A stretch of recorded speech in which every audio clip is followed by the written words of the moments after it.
The world of roguelikes is vast and varying, and it is my job to review it. Hello everyone, I'm the Roguelike Reviewer, and today I will be reviewing Dead Cells, a Metroidvania action roguelike with some Souls-like inspiration, where you hack and slash through multiple stages and bosses. Every time I play this game, I just get into a rhythm that is so satisfying, it's hard to put down. But how does it do it? The wide array of weapons? The music? The goofy animations? Well, let's dive in to find out.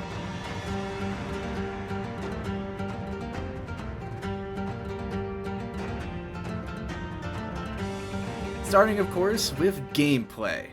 In Dead Cells, you control the Beheaded, who is an amorphous blob that controls dead bodies, with your main goal being to escape the island you're trapped on. The reason why you're trapped in the first place we'll touch on later. The gameplay is very similar to your classic Metroidvania platformer. You're running around from area to area, finding weapons, upgrades, fighting monsters, making friends, and maybe overthrowing the king. But what makes it stand out besides being a roguelike rendition? Well, it steals some mechanics from the Souls genre. And while I'm personally not a big fan of the Souls games, I do think the mechanics take and work very well. First, we have the mechanic where after you get hit, you can regain lost HP by dealing damage. This helps promote the aggressive playstyle the game wishes to promote. Then we got the the health flask, making healing dangerous if you aren't careful, as it causes you to be completely still.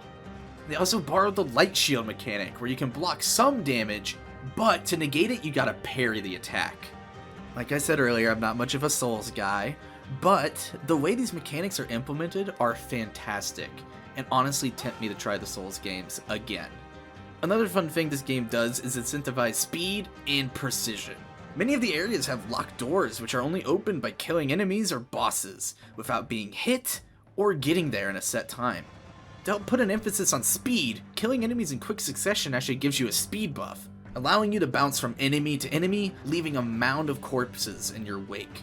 To me, this is very similar to how Doom makes you feel. Also, some of the mutations, which are powerful abilities you get after stages, improve said buff, or even allow you to do something during that buff timer.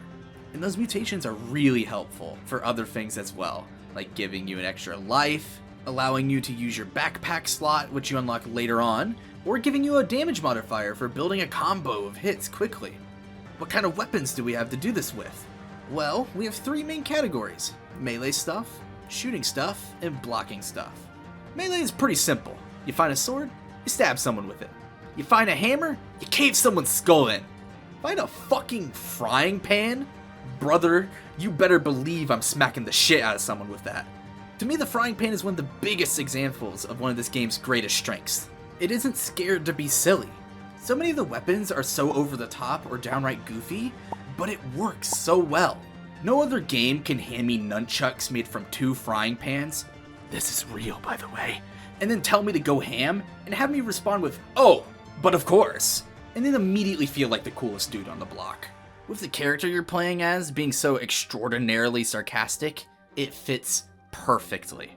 Now, this isn't the only roguelike to have goofy items. Slay the Spire has a very similar feeling of seriously unserious, with items like ice cream and a tiny house being pretty good, but yet you fight these eldritch beings the whole time. You can see how they would have a similar vibe. However, Dead Cells perfects it in my eyes. The world's so over the top of how dark it is that somehow a main character who is the exact opposite, with some kind of silly weaponry, just works so well. But we'll touch on the lore a little later. This game also has a fantastic range of fast and low damage to slow but high damage weaponry, which allows any playstyle to thrive. And the ranged weapons have just as wide a variety, with close and long range as well as applying debuffs. Speaking of debuffs, weapons can be upgraded with modifiers that add damage and other effects, many of which trigger based on the debuffs you apply, so you'll typically want some. And these aren't small buffs either. They add like 75 to 200% damage depending on the level. That's just a crazy boost, and I love it. This promotes my favorite thing about any roguelike: synergies. While most games require specific item combos, this allows any weapon to work with any debuff. But how many weapons can you wield at once? These madmen allow you to carry 4! 2 slots for things like your melee, ranged, and shield weapons, and 2 for your gear, such as turrets and grenades. And the gear options really tie builds together. Many of them apply debuffs, but some can help cover your lower DPS builds by being high DPS gear items. And the turrets will also draw in attacks, helping with the whole don't get hit thing. My favorite weapons in this game actually are the crossbows and hardlight sword, which actually take up both of your primary weapon slots. This restricts your versatility, but are generally much stronger on their own.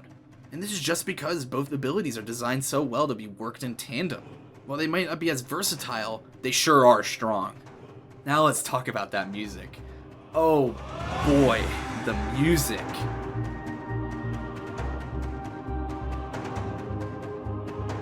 If for whatever reason I ever need to go on a murder spree, I'm blasting the first area song.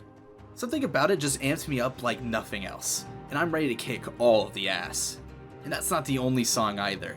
Most areas in the game have this hype music, and it's just like how Doom music makes you want to rip and tear. And the more calm tracks fit the aesthetic very well, but have just enough of this like adventurous vibe that it makes me like them just as much. Whether they be more hype or more relaxed, the whole OST is full of fantastic tracks. That's enough about the music. What's going on in the background? How did we end up in such a grim situation? Well, the game has a bit of lore just scattered throughout the island, letting you piece together what is going on. These are typically in little rooms with interactable objects, and they even pause your timer. So if you want to look around and read the lore, your run isn't punished, and you still get those timer doors. Sometimes they'll even reward you with some gold or weapon drops, as well as explaining that the game being a roguelike is also canon in-universe. Now you may be asking, what the hell does that even mean? Well, the island began to suffer from a disease referred to as the Malice, which will slowly kill you and turn you into a monster. To stop this, many ill people were either executed or just thrown in jail. But this didn't stop the spread, and people began to rebel against the king due to all the killing. So the king began to seek help from a renowned alchemist and also a timekeeper. But even they weren't able to stop the spread, and eventually everyone became infected. So to stop the Malice from ever leaving the island, the timekeeper would Groundhog Day the whole island, locking it in this endless, agonizing time loop. The Beheaded is actually a result of said Malice, and the experiments to stop it, with their only goal really to be leaving the hellhole they've been locked in. They do seem to have a sense of morality, but likely due to being trapped for so long, they don't really seem to care a whole lot for anything but themselves. However, they do seem to dislike the king a lot, and what he has done to the people of this island. Like I mentioned previously, this isn't the only dark themed roguelike. There are honestly plenty of them, but the charm that the main character adds is extremely unique. We have games like Slay the Spire, Monster Train, or Skull the Hero, which are all darker themed. In the first two games' cases, they don't really have a protagonist that adds any dialogue or much of a personality at all. And in Skull's case, the game doesn't really have that many goofy things going on, and likes to take itself much more seriously. That is the biggest difference and strength Dead Cells has in terms of its theme.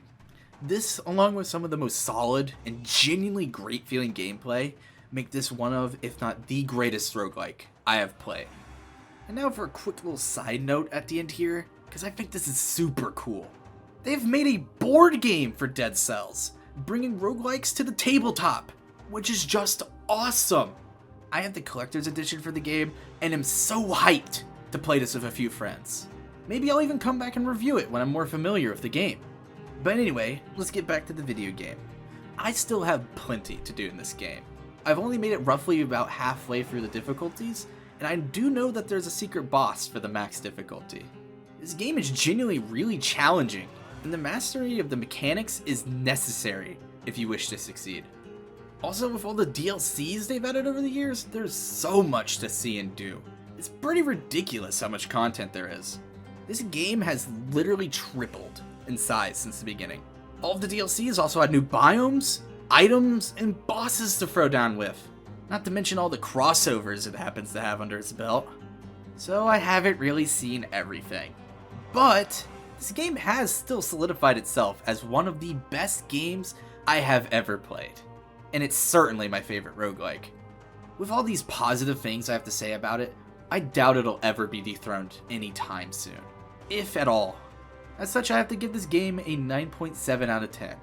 I have genuinely went to work tired because of this game, because I stayed up all night to finish my runs, and likely will lose plenty more sleep completing it. Thanks so much for watching. If you've enjoyed the video or have any recommendations, please let me know down in the comments, and while you're down there, if you could like the video and subscribe, I would greatly appreciate it. And I'll see you fellow roguelikers in the next review. See ya!